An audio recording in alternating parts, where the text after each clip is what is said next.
Last year, I made $3.3 million, and this is my 2023 tax report that I'm going to break down with you. It's insane. It's insane to even say that number out loud. It feels surreal. I'm like, who are we talking about? I want to go into detail on my income streams, personal expenses, business overhead, some tax strategies, and the overall reality of what it feels like to make $3.3 million so that you can do it too. It still feels crazy to say this, but when I think about my journey of my 9-to-5 jobs, building multiple businesses, tons of business failures, strategic investments, bad investments that got me to this point, it makes me smile, like I made it. But I'm not making this video to brag. I didn't have some special VIP lane to get to this point, and I would say for a long time it felt like everything that I got close to was taken from me. Google job, Microsoft job, Facebook job, Mint exit. I'm making this video to inspire you and show y'all what is possible if you go down the path of entrepreneurship, because there is no better return than on the investment of yourself and entrepreneurship. You can make $3.3 million or more.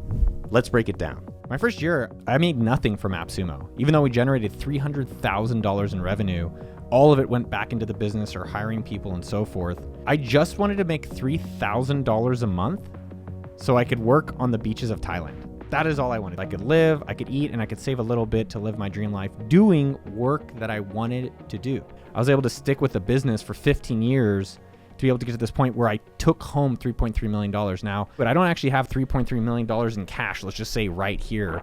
And we're gonna talk about taxes, we're gonna talk about expenses, and things of that nature. But it's been a long, fun journey. Could I ever imagine making this amount of money? No, but it's sure as hell sweet, and you can do it too. So let's do a revenue breakdown. Show me the money. Show me the money, Jerry. You guys are way too young to know about that movie. Jerry, you better yell! Show me the money! So first off, I made $1.7 million in my W-2 salaried income from AppSumo. It's not as straightforward as that. My base salary is $250,000, which is really good. Now, only if we have profit at the end of the year do I get a distribution. And so we pay everyone in the team, we pay the leadership team, we take everyone, all expenses paid to Mexico, we invest in ads, we buy servers, and then if there's stuff left, me and my partner Chad get a distribution. And so my distribution was around $1.5 million.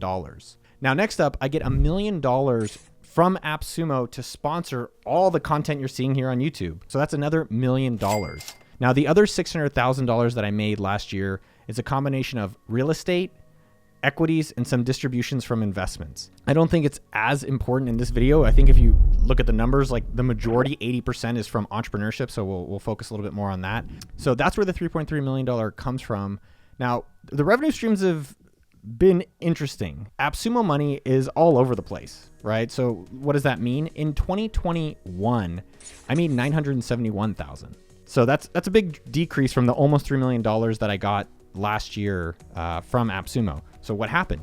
COVID happened. A lot of bad decisions happened. We hired a lot of people. We spent $1 million on Black Friday marketing, which was a total waste, and it was my idea. I would say the maintenance is more of a thought about opportunity cost and what is the best use of your life for generating revenue, doing what you want to do. I've noticed with the real estate stuff, you can get a 5% return a year on this real estate, or maybe it appreciates 10%.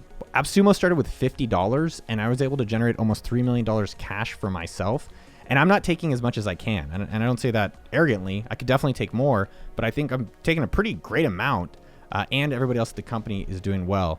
Whereas in real estate, a lot of that stuff is capped. All right, expenses breakdown. The number one expense, you guys can all guess it, it is Mr. Government. A lady would never be so rude. Taxes number one, that's 40% of around $3 million. So that's $1.2 million just in taxes. Then I have $500,000 in the team cost. I told you AppSumo sponsors into an LLC that all the money that it takes to run this YouTube channel or my email list at noahkagan.com or all the social content. That's $500,000 a year. So now you're like, holy shit. So that 3.3 is now down to about 1.5. Then this house, I live in a $2.5 million house. This house alone, without water, without internet, without the cleaner, without the gardener, without the pool person, is $120,000 a year. The costs add up. You have insurance costs. For when you get to different levels of wealth, you have umbrella insurance. So I have insurance that covers if someone trips in my house, right? There's more costs for that go up. I have a wealth advisor.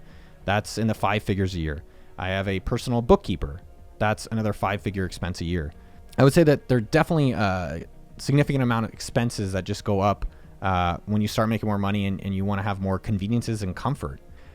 It makes me feel sad and really tough for a lot of people out there, but it also makes me feel optimistic that through entrepreneurship and through starting your own businesses, there's no cap to your income. There is unlimited income for entrepreneurship, whereas in a salary job, it can be limited. Taxes. So I put out a book. Maybe we'll make it free for this video. How do I approach tax optimization? My tax liability in 2022 was $300,000. My tax in 2021 was $1.1 million. I think government's inefficient, so I'm not as excited to give them my money. I'd rather give it to private businesses. When I had more free time, I was doing a lot of tax optimization. So conservation easements, it's when you buy land and then you say you're not going to build on it and the government gives you a tax credit. And then I did art donation. So you buy art, you donate it somewhere, you get another tax credit. Those are little gray zones. There's new ones that I've considered, which is like box options, BOXX. So if you buy T-bills, you get taxed at ordinary income, but if you buy box spread, you can get taxed at a lower income rate. Other ones I've considered is energy credit buying. So you can buy energy credits today. Yes, look that up. You can buy them for $80, but you get $100 worth of tax credit. So you get a 20% discount on your taxes. Now, I just don't have time for all that stuff. You know, I'm married. I'm trying to be a good father, be a good husband. I'm trying to make sure I have time to do this content, run AppSumo, and the amount of money I'm saving to me doesn't seem worth it, but there's tax strategists out there. I think in my personal life, and this is a fascinating point, in my personal life, I don't really have budgets, which is luxury. I don't have a lot of modeling or how am I trying to retire and these certain things because I just have so much money, honestly. And I don't mean that bragging, but you can get to that point too. Whereas in our business at AppSumo, we have models and budgets and a whole team dedicated to every single penny. And I like the fact that I can not have to worry about that or have to figure out how to optimize my taxes with, you know, more questionable activities. I don't know. I guess I'm rich. I never thought I'm a rich person or not a rich person. I think what I try to think about is like when I'm at the restaurant, just treating everyone equally. And I will say there are times, candidly, where I might go on YouTube and I look when they are like, well, here's what top 1% make. And I go there and it makes me feel worthy when I feel like, wow, I'm making in the top 1%. Because I think I've felt so unworthy in this whole journey for so long. Like, oh, I don't think I'll be able to do it. How do I finally make money? I'm going to ruin it all. And so it is a form of comfort. I think what I'm thinking about is like, how much do I really need? And what do I really want to spend my days doing? And I think this is kind of the counterintuitive thing about entrepreneurship. Whereas if you actually do the thing you really like doing and you keep getting better over a long period of time, you'll actually end up making the most amount of money. So I'm really trying to dial back in less, how do I get more views here? How do I get more revenue there? Just like, what do I think is good for me? What do I think is good for our customers, good for the audience, good for our team, and we enjoy? And I think that will benefit a lot of people down a longer period of time. The way that I've thought about my finances and you know, personal spending is that I want to basically have like enough cash. I want to have enough cash to live forever. And so I did an analysis with my wealth managers, and I basically never have to make another dollar, and I can spend $20,000 a month until I'm 90. And that actually that was really relieving. Think about for yourself, like, what is your spending habits? And then if you mapped it out till 90, you know, I think there's a great book, Die with Zero by Bill Perkins. And he's talking about like, don't spend it at 90 when you can't really enjoy it as much as you can enjoy it today. And so really finding that right balance where can you save yourself time? Can you pay for convenience? Can you enjoy the experience now? Whereas when you're 65, retired, finally being able to tap into your 401k, you really physically can't do stuff. Like my back is hurting. I'm 42. You know, like I have to go to physical therapy and all this shit. And it's like, oh man, this is what they talk about. And when you are younger, you don't give a fuck about it. When you are older, you're like, oh, I should have spent it then. So thinking about my priorities and my personal spending, getting out of the tax stuff, it's easy for me to gift give. I think that was my dad's love language. And I love like spoiling my wife. I'm excited to get my daughter the nicest things possible. I'm happy to treat my brother to things. I took my parents on a nice vacation last year. I think I'm still value conscious, right? I'm still like, oh, those glasses are $10, or let me try to find a coupon. Just more now. I'm more aware of how much time I'm spending looking for that discount. Like, heck, think about it. I got most of my money from a deal website. Check it out, appsumo.com. I love saving money. I love being value driven.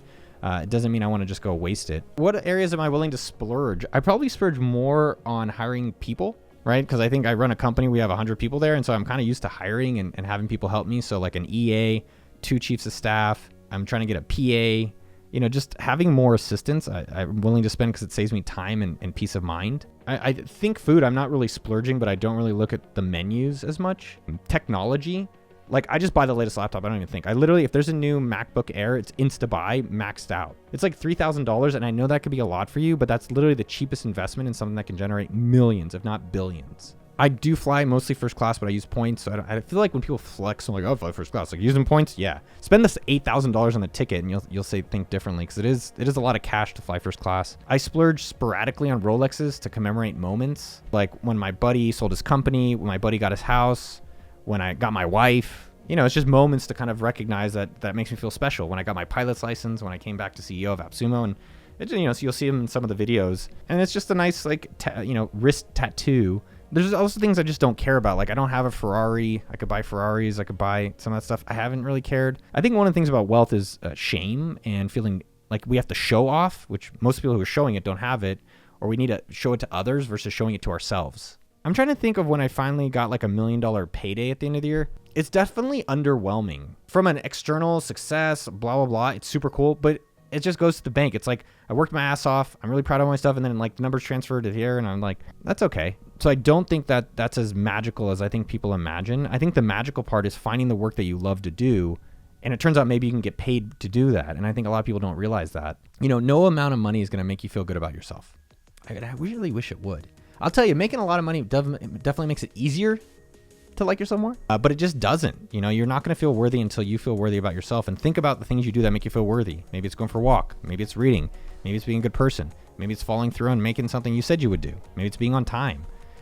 Those are things that make me feel worthy. Maybe that's a lot of what the money is about, is just feeling proud of who you are. And that is the scorecard externally, but finding your internal scorecard of this money. I think everyone has a money relationship, which is really fascinating. It's not that one is better or worse, and it evolves over time. It evolves how much you have. It evolves what's important to you. It evolves where you came from. I think it's sad sometimes how much we make money everything. And maybe, yes, I have it, a little bit of it, or I have a lot. I don't know, it's all relative. But it just seems sad to like separate relationships or separate friendships or separate how you want to be living your life. And I would say the wisest thing is find the life you want to live and find money to be able to support that. Make that your living. I think when I look around my house or I look around my life, you know, detached from the success externally, detached from having to achieve, I feel really grateful. I don't know, that I was playing pinball earlier today, but I was always earning and making money, but I never enjoyed it. I was just like, you know, and I think a lot of these videos are like how I got rich in 40 days, how I have this giant mansion ass thing, but it's like, how do people enjoy it normally? Like a normal, real human. I wish everyone gets out there and is living the life they want, making the amount they want, seeing how money supports you, not you just working for the money. The money needs to work for you. I think being an entrepreneur has been an awesome part of making money, because I think you look at money a lot as return on investment.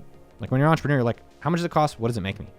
And that is sometimes harder. And when you're in your personal life, because you're like, okay, what's this vegetable and how much is it going to benefit my health? Really stick with it. You know, like if you look at the AppSumo journey, I made almost $0 for myself first year.